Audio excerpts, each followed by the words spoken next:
Let me jump to this story we got from the Post Millennial. Breaking. Hey, it's us again. That's right. Connecticut assistant principal placed on leave after Project Veritas expose. Woo.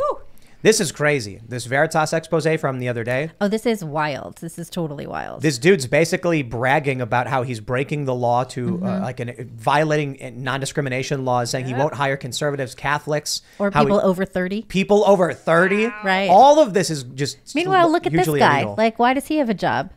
That's a good question.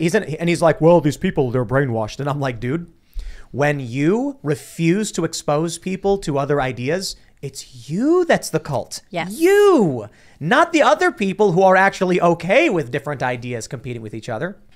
But this guy's now placed on leave. The crazy thing is there's a video. I don't know if you guys have it, where James O'Keefe. Okay. Oh, yeah, we have that in a different story.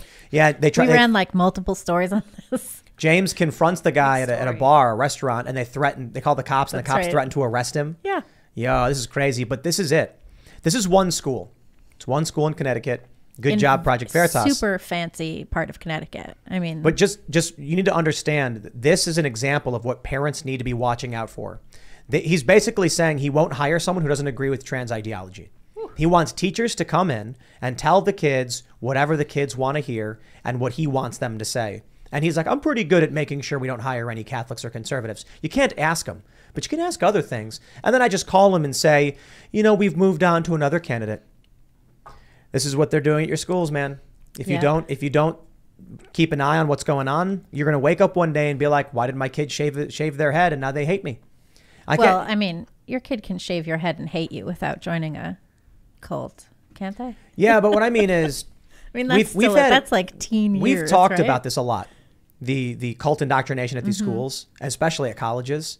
And we've had tons of people come on this show, and like while we're getting ready for the show, they're like, yeah, my kid's about to go to college. And I was like, do you read your own tweets? Yeah, why are you doing that? Because it's just this is why I'm like, I don't know, maybe there won't be a civil war.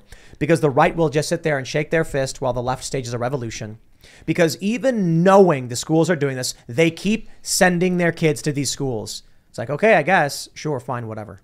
Well, it is hard. I mean, as a parent, it is hard to try and like figure out if there's a path that you can take. You know, I talk to my kid all the time about all of these things. Homeschooling?